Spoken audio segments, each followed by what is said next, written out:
where my accent comes from, it comes from Finland. So, who shouts louder? And if you're a global team leader, how loud do you have to shout in order to get your voice across the distance if you like to influence your global team members? So this paper talks about the enablers and hindrances of leadership power in global teams. So to talk about power in this paper, we echo Giddens and Pfeffer's action-based view on power, which says that power is with individuals who are able to influence others' attitudes and behavior, meaning that power is directly involved in the actions of each individual. And in global teams, how do remote leaders exert power? How do they influence and gain task compliance? Do they have to shout louder and to make sure that their message goes through across distance? As we know, information is power. Hines and Crampton found that those distributed team members who have better access to information and decision makers and legitimacy have more power than others. And as Natalia just pointed out, it's recognized that geographical distance reinforces status differences between distributed team members. But how is it with leaders? What is known about leadership power in distributed teams? There are leadership theorists who argue that distant leadership is not fundamentally different than close leadership. It's just more complex.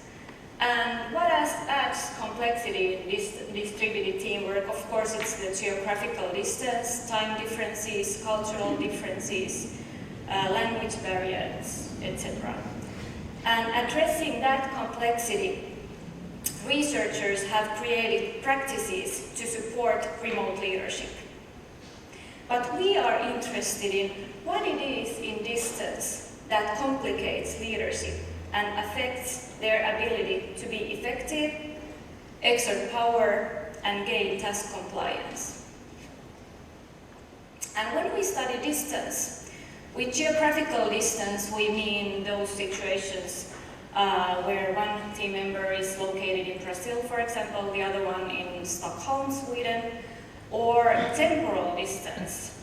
For example, when one team member is having breakfast in Finland and the other one is going to bed in California.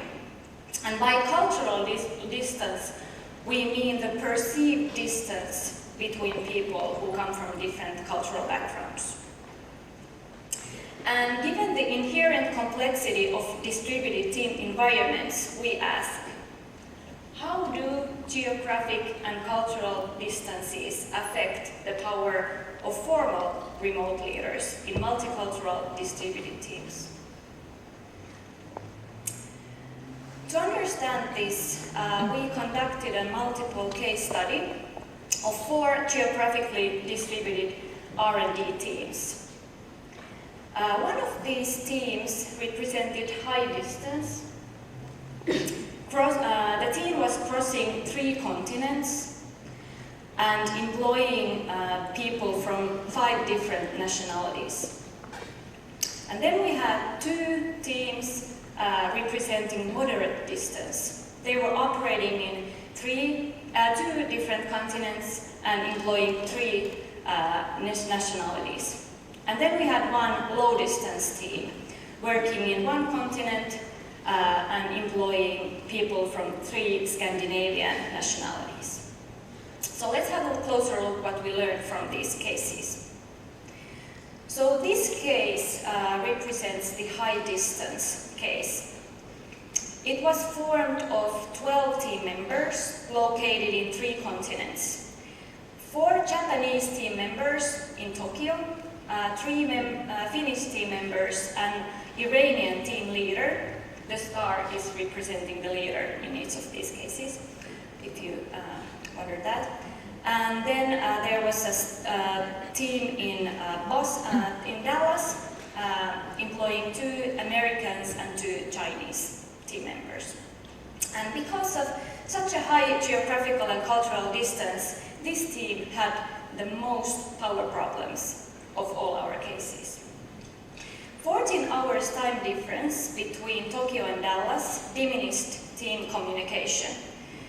So they didn't have any overlapping working hours for real-time communication.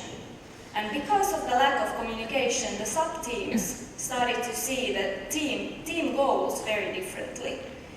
And they started to head towards quite different directions. It was mainly because their different local conditions altered their views of where this team should be heading. And this created conflicts between the team members and competing lines of authority. The team leader, the Iranian team leader, took the power and the central role in communication by starting to control all information flow. Also, cultural differences affected the power dynamics. Lack of knowledge of the local conditions and the differences in communication styles diminished team members' ability to collaborate effectively. One example of this would be that one of these Americans, the sub-team leader, was wondering why it takes so long time for Finns and Japanese to reply to emails. But what he didn't know was that the Japanese team members had to authorize each email from the higher bosses before they could send them. So of course it took time. And these silent Finns, they were just avoiding all unnecessary communication and didn't bother to reply if they didn't know the answer for the question. But Iranian team leader, he had lived a long time in Finland, so he knew this Finnish nature. So he was able to access the information of these Finnish team members. But what he didn't have was the knowledge of Finnish language, which prohibited him from attaining the informal team communication, which usually happened in Finnish native language, of course. So this diminished his influence power on team members. But in general, in this team, the strong English skills were seen as power asset for the team members. And American native English speakers were told to dominate the negotiations. So this team represents moderate distance games. So there were one sub-team located in East Coast, United States, and then one sub-team in Finland and Belgium. And the challenge of this team was the competing lines of authority.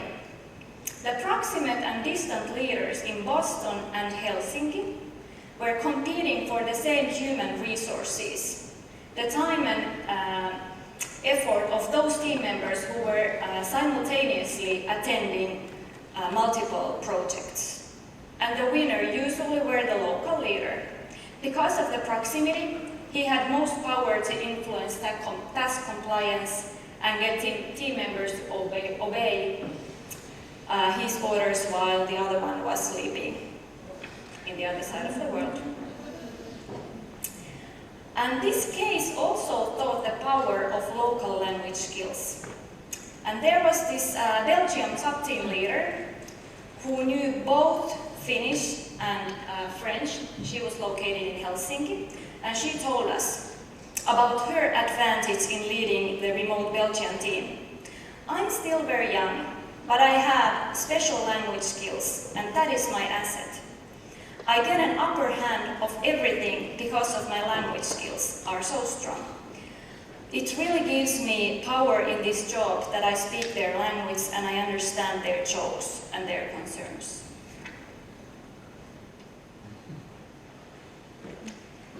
So this team this is the other example of moderate distance. And what we learned from here was that isolation and distance from headquarters and team members hinders leadership power in distributed teams.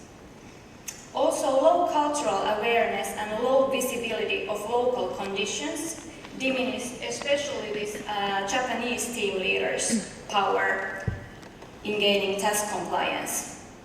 And his problem was that he wasn't aware and not prepared for the long Scandinavian holidays that usually are 4 weeks per person. So he lost almost all his task force during the summer. And the final case is the low distance case.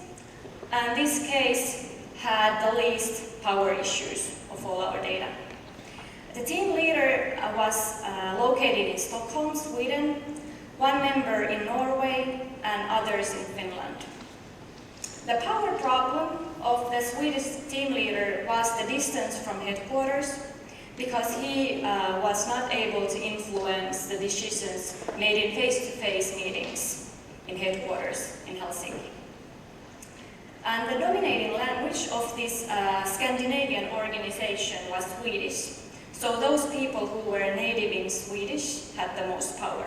And because most Finns speak both Finnish and Swedish, majority of these Finnish people didn't have any power problems.